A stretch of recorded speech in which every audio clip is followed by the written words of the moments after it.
అందరికీ నమస్తే అండి. నేను మా ఊరు వెళ్ళొచ్చాను. మా నాన్నగారి ఊరు. సో, ఆ వైబ్రేషన్‌లో కొన్ని కొన్ని మాటలు వస్తున్నాయి. షేర్ చేస్తున్నాను. ఆహ్, చాలామందికి చాలా రకాలుగా సమస్యలున్నాయి. కొంతమంది ఓపెన్‌గా చెప్పుకోవడం లేదు. కొంతమంది పైకి నవ్వుతున్నా కూడా ఏదో వెలితి బాధ అయితే ఉందన్నమాట. సో, ఏంటి ఇలా ఎందుకు ఇలా నడుస్తోంది అంటే ఫస్టు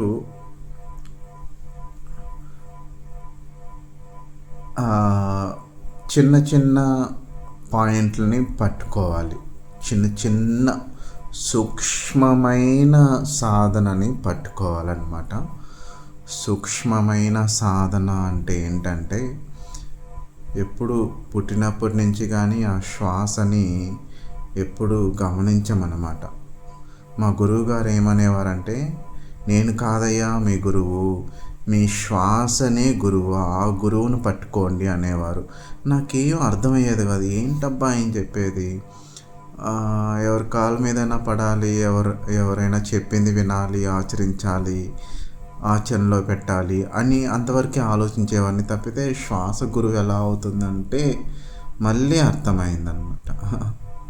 సో ఏంటంటే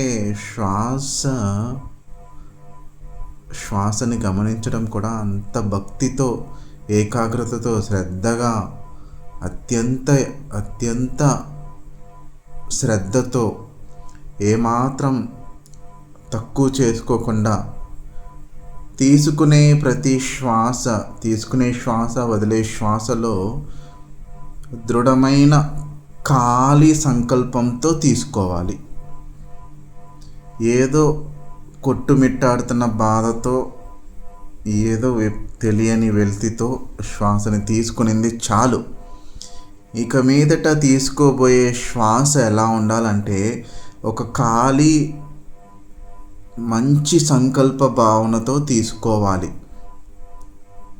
అంటే శ్వాసని బిగబెట్టడం కానీ, ఏ విధంగా చేయడం కానీ ఎలాంటివి ఉండకూడదన్నమాట.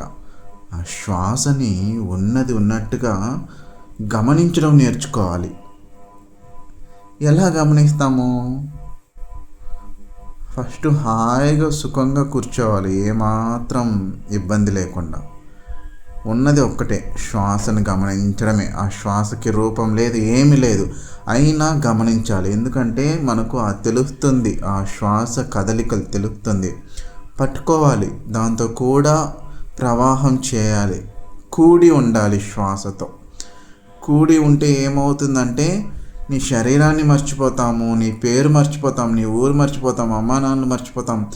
అంటే చేసినంతసేపే మళ్ళీ మన పనులు మనం చేసుకోవాలంటే పూర్తిగా వదిలేయకూడదని కాదు, చేస్తున్నంతసేపు మన శరీరాన్ని మర్చిపోతాం, మన ఊరు మర్చిపోతాం, పేరు అన్నీ మర్చిపోయేసి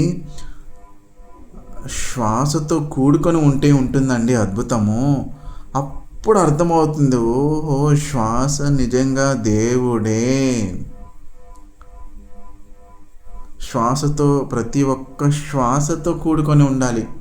అలా వదిలేయకుండా గమనిస్తూనే ఉండాలి. చేస్తే చేస్తే చేస్తే ఏమవుతుందంటే మన మైండ్ ఖాళీ అవుతుంది. చాలా అంటే చాలా ఖాళీ అవుతుంది. అక్కడక్కడక్కడ ఆలోచనలు వస్తాయి, పర్లేదు రానివ్వండి.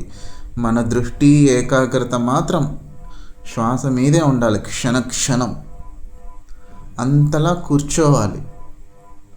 ఒక పక్క సంగీతం వింటూ ఆ భావనలో మునిగి తేలాలి.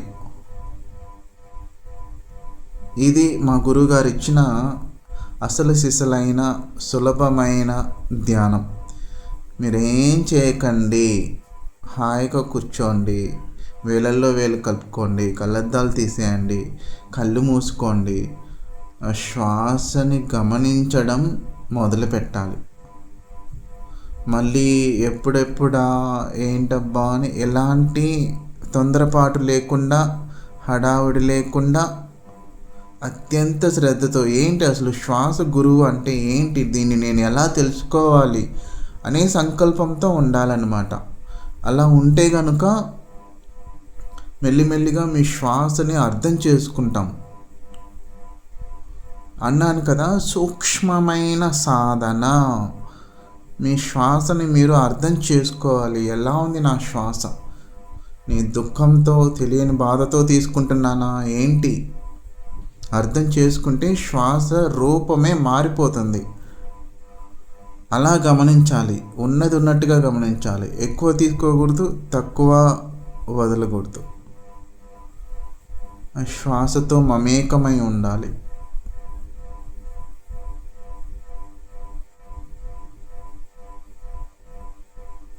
కూర్చుంటే 40 నిమిషాలు లేవకూడదన్నమాట. అలా ఉండాలి. అలా చేస్తే కనుక ఎన్ని ఉపయోగాలు, మీరు చేసుకునే పనులు టక్ చేసి పడేయచ్చు. మీకు ఏదైనా కోరికలు ఉంటే అవి ఏదో ఒక విధంగా ఎప్పుడో ఒక టైంలో నెరవేరుతాయి అన్నమాట. తెలియని సంతోషం వస్తుంది. ఇంకా మీ చుట్టూ ఎలాంటి వ్యాధులు రాకుండా కాపాడుకోవచ్చు ఈ శరీరాన్ని.